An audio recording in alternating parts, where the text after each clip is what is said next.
حضرت علی رضی اللہ تعالی عنہ فرماتے ہیں، جو شخص اپنی قدر آپ نہیں کرتا، کوئی دوسرا شخص بھی اس کی قدر نہیں کرتا۔ کسی دوسرے کے گرنے پر خوشی مت، کیا معلوم کل کو تیرے ساتھ کیا ہوگا۔ جو شخص اپنا بھید محفوظ رکھنے سے عاجز ہے، وہ دوسروں کا راز محفوظ رکھنے سے نہایت عاجز ہوگا۔ جو شخص نیک سلوک کرنے سے درست نہ ہو، وہ بدسلوکی سے درست ہو جاتا ہے۔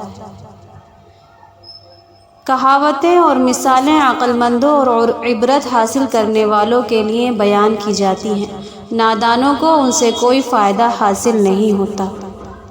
مصیبت میں گھبرانا کمال درجے کی مصیبت ہے۔ احمق کی عقل اس کی زبان کے پیچھے اور عقل مند کی زبان اس کی عقل کے پیچھے ہوتی ہے۔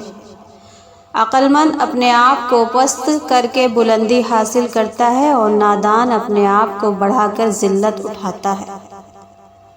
جو شخص اپنے آپ کو خود گمراہ کرے، اس کو کوئی دوسرا شخص کس طرح راہ پر لا سکتا ہے۔ جہاں آپ کی عزت نہ ہو وہاں مت جاؤ، چاہے وہاں کھانا آپ کو سونے کی پلیٹ اور چاندی کے چمچ میں ہی کیوں نہ دیا جائے۔ وہاں اس لیے غریب اور بے بس ہیں کہ جاہل لوگ زیادہ ہیں اور ان کی قدر نہیں سمجھتے۔ صرف دو لوگ مقدر والے ہوتے ہیں، ایک وہ جنہیں وفادار دوست ملتا ہے اور دوسرا جن کے ساتھ ماں کی دعائیں ہوتی ہیں۔ دنیا والے ایسے سواروں کی مانند ہیں، سو رہے ہیں اور سفر جاری ہے۔ مشکلات ہمیشہ بہترین لوگوں کے حصے میں آتی ہے، کیونکہ وہ اس کو بہتر طریقے سے انجام دینے کی صلاحیت رکھتے ہیں۔ جہاں عزت، سچائی اور خلوص نظر آئے، وہاں دوستی کا ہاتھ بڑھاؤ، ورنہ تمہاری تنہائی تمہاری بہترین ساتھی ہے۔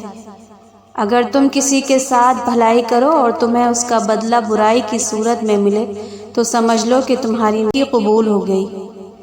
دو طرح سے چیزیں دیکھنے میں چھوٹی نظر آتی ہیں، ایک دور سے، دوسرا غرور سے۔ تو دوست مت بناؤ جو کسی محفل میں آپ کو شرمندہ کرنا چاہے وہ مذاق میں ہی کیوں نہ ہو۔ یہ دنیا کتنی ہے عجیب ہے، ایماندار کو بے وقوف، بے ایمان کو عقل مند اور بے حیا کو خوبصورت کہتی ہے۔ کوئی تم سے روٹھ جائے، پھر وہی خود تم سے ملنے کو ترسے، تو اسے کبھی مت کھونا، کیونکہ وہ تم سے بہت زیادہ پیار کرتا ہے۔ آدمی کی حفاظت اس کی موت کیا کرتی ہے۔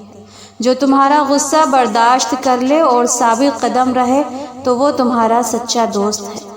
جب کوئی بات آدمی دل میں پوشیدہ رکھتا ہے تو زبان سے اس کے اشارے مل جاتے ہیں۔ کسی کے برا کہہ دینے سے نہ ہم برے ہو جاتے ہیں نہ اچھے۔ اپنی زبان سے ہر شخص اپنا ظرف دکھاتا ہے، دوسرے کا عکس نہیں۔ جو شخص کسی کے عیب کی تلاش میں رہتا ہے، اسی کوئی نہ کوئی عیب مل ہی جاتا ہے۔ کسی انسان کی محبت پانا چاہتے ہو تو اس کو بتا دو، کیونکہ زندگی موقع کم اور دھوکہ زیادہ دیتی ہے۔ تین انسان تین چیزوں سے محروم رہیں گے: غصے والا صحیح فیصلے سے، جھوٹا عزت سے اور جلد باز کامیابی سے۔ اگر تم چاہتے ہو کہ تمہاری کوئی بھی دعا رد نہ ہو، تو تم اپنے دن کا آغاز صدقہ دینے سے شروع کیا کرو۔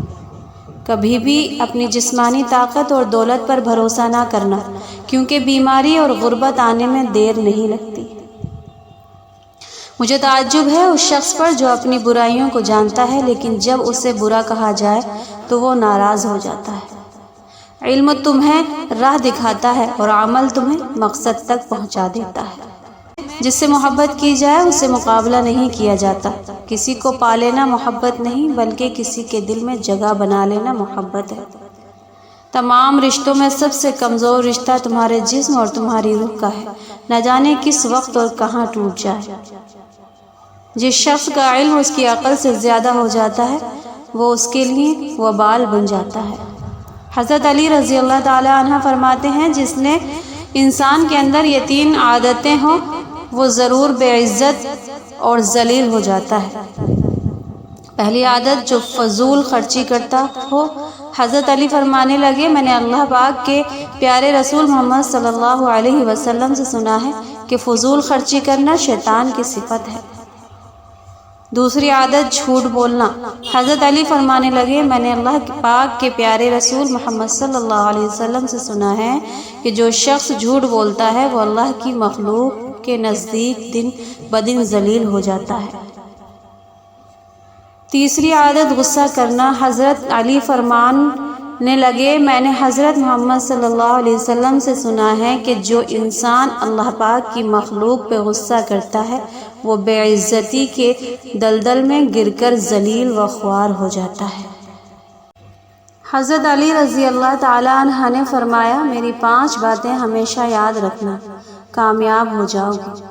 پہلی بات، اللہ تعالیٰ کے علاوہ کسی سے کوئی امید نہ رکھنا، کیونکہ اللہ پاک کے علاوہ کوئی ذات نہیں جو کہ تمہاری امیدوں کو پورا کر سکے۔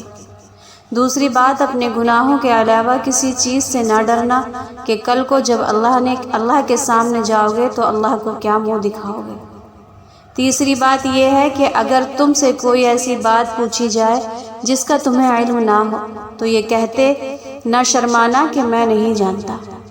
آخری بات یہ فرمائی کہ صبر کرو، ہر حال میں صبر کرنا انسان کے لیے بہتر اور ایمان کا حصہ ہے، بلکہ یہاں تک فرمایا کہ صبر کا مقام ایسا ہے جیسا کہ بدن میں سر کا مقام ہے۔ زندگی کے 3 اصول بنا لو، اس سے ضرور معافی مانگو جس سے تم چاہتے ہو، اسے کبھی مت چھوڑنا جو تمہیں چاہتا ہے، اس سے کبھی کچھ نہ چھپاؤ جو تم پر اعتبار کرتا ہے۔ ان لوگوں پر اعتبار کرو جو تمہاری 3 باتیں بھانپ سکے، تمہاری ہنسی میں پوشیدہ درد، تمہارے غصے میں تمہارا پیار، تمہاری خاموشی میں پوشیدہ وجہ۔ ہم زندگی کے اس دور سے گزرے ہیں جہاں اپنے تو ملتے ہیں مگر ان میں اپناپن نظر نہیں آتا۔ کچھ لوگ کچھ بھی نہیں کرتے مگر لوگ ان سے خوش رہتے ہیں، اور کچھ لوگ جان نکال کر ہتھیلی پر رکھ دیتے ہیں تو بھی ان کی قدر نہیں ہوتی۔ جب کسی کی کمی محسوس ہونے لگے تو سمجھ جاؤ زندگی میں اس کی موجودگی بہت گہری ہونے لگی ہے۔ بہت سی غلطیاں ہوئی ہیں زندگی میں، لیکن جو غلطیاں لوگوں کو پہچاننے میں ہوئی ان کا خمیازہ سب سے زیادہ بنتا ہے۔ اللہ بہتر کرے گا، لیکن اگر اللہ نے بہتر نہ کیا تو ایمان رکھو، اللہ اگر بہتر نہیں کرے گا تو بہترین کرے گا۔ غم کو بھی اسی طرح قبول کرو جس طرح خوشی کو قبول کرتے ہو، دونوں ایک ہی مصنف کی لکھی ہوئی ہیں۔ جو لوگ دوسروں کو اپنی دعاؤں میں شامل کرتے ہیں، خوشیاں سب سے پہلے ان کے دروازے پر دستک دیتی ہیں۔ نفرت کمزور محبت کے وجود سے جنم لینے والی وہ معذر اولاد ہے جسے پالتے پالتے نسلیں گزر جاتی ہیں۔